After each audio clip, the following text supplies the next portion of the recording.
This is 22 Beechwood Avenue in Derry, in the Bogside. And this is where O'Neill's lived, and it's almost where I lived for a couple of years as well, because I was never out of their house.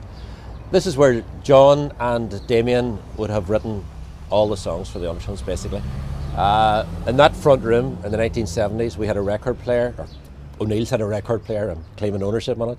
And we lived in that room.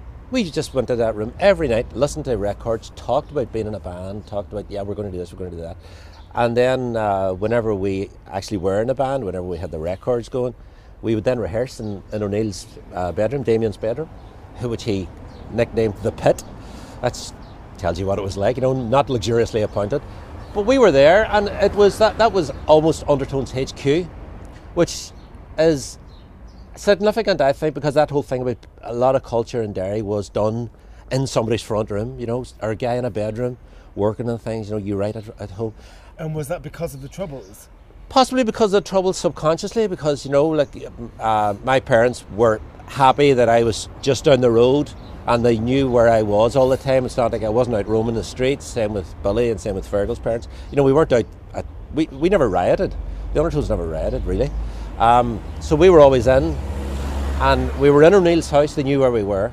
The other thing as well is that nowadays there would be rehearsal rooms for bands, there would be that kind of infrastructure, which is great. We've got the Nerve Centre in there, which provides many facilities. In our day, sound like an old man, in our day, we had that. We had O'Neill's house, but I wouldn't have changed it.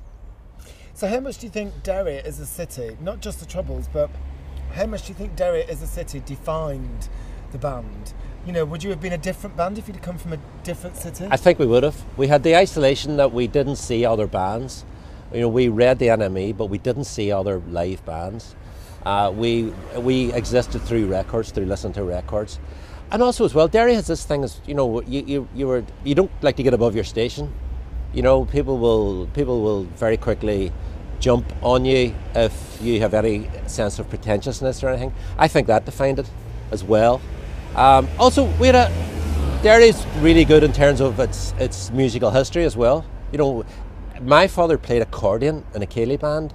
Fergal's family were big musically in Irish traditional music, Irish singing and so on, and Irish musical competitions. So it wasn't strange to be in a band.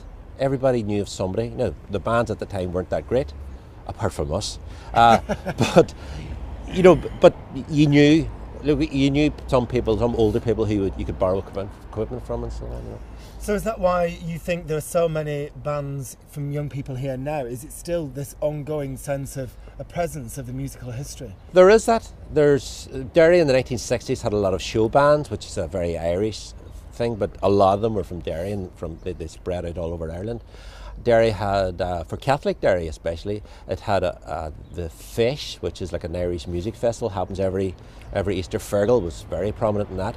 So many children got used to the idea of standing on a stage at some part of their lives, standing there, singing an Irish song that they didn't really understand. And that always feeds onto the idea of music being something that you did.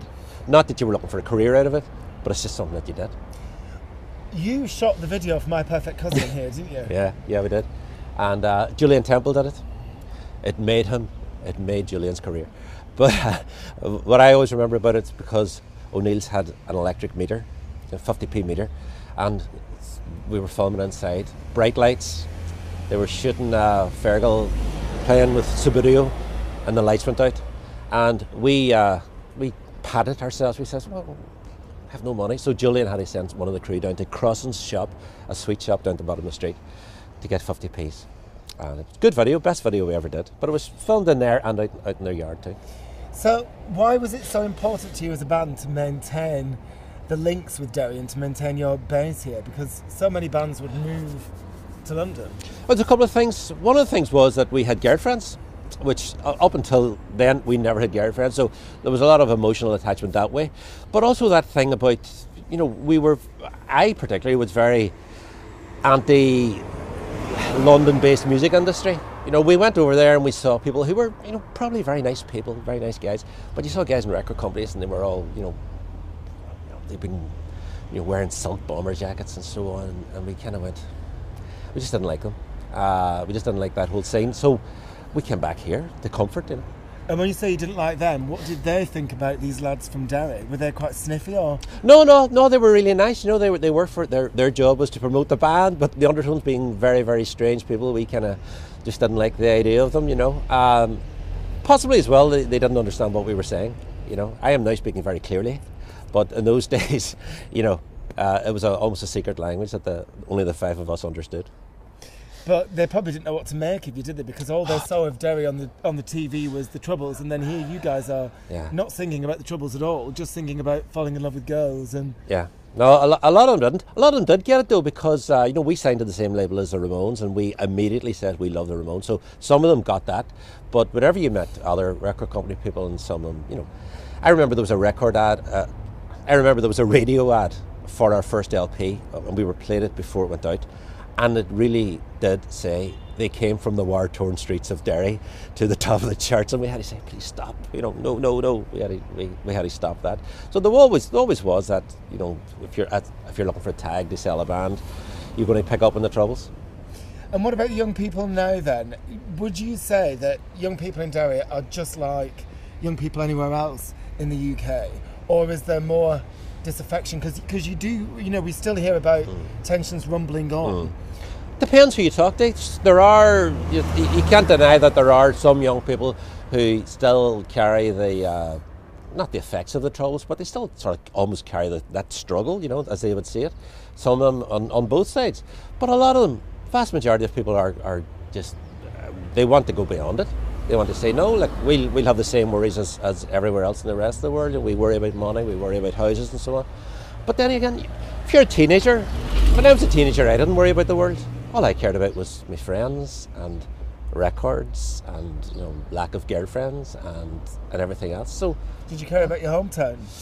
Did I care about Derry? I think I did, but not care enough that I would do anything. You know, I was never involved in any movements or anything. It was where you lived and you liked it and you knew people.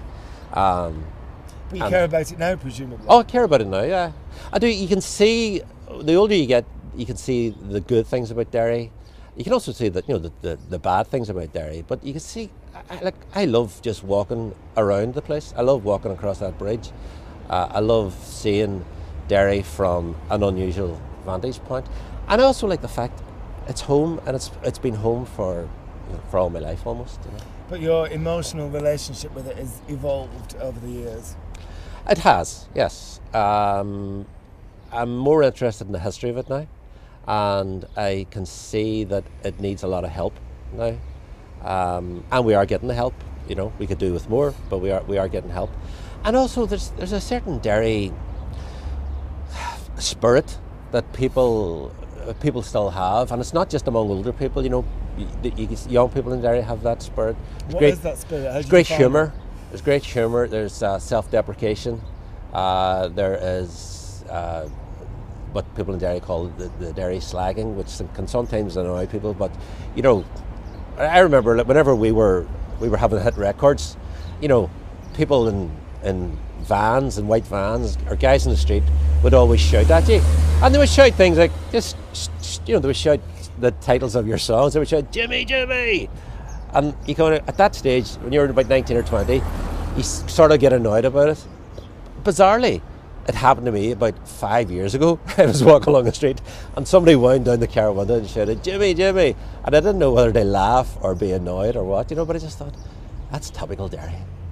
Well, you seem quite fond of it now, talking about that Derry slang. Oh, right. There's a smile on your face when you're telling that story. Yeah, that's because I'm probably one of the worst proponents of it, yeah. No, there is that, as I said, some people say that people in Derry put you down a lot. And there might be a bit of truth in that, but I sometimes think that's a good counterbalance to endless, you know, the endless boasting and, you know, follow your dream stuff, which can be a bit false as well, you know. There's a nice balance there. People say, how long, son, you know. And how do you think that Derry spirit is reflected in the arts that have come out of the city then? I don't know if it's reflected really in the arts at the moment. It's a very difficult thing to reflect in the arts, you know. There's a couple of humorous websites which are very rooted in Derry humour, but whether it travels, I don't know. So, Well, I'll tell you what then, slightly different question. Mm-hmm. How do you think the Derry spirit will impact on Derry's year as UK City of Culture? It will get things done, or no, it won't get things done. It'll get things criticised. The spirit will come through in looking at it and judging it for what it is, and not blindly going in saying this is fantastic, this is brilliant. Looking at it, going, yeah, that's good, that's not good. That's funny, that's not funny. There's a bit of that, you know. I'd like to think people in Derry will not just go blindly into something saying, oh, this is wonderful. Kind of go, yeah, this is good. You know? But does that mean that inevitably it's going to get a slagging? Oh, it's already got slaggings. Yeah, of course. And, you know, there'll be another year of it. Healthy slagging, absolutely healthy slagging.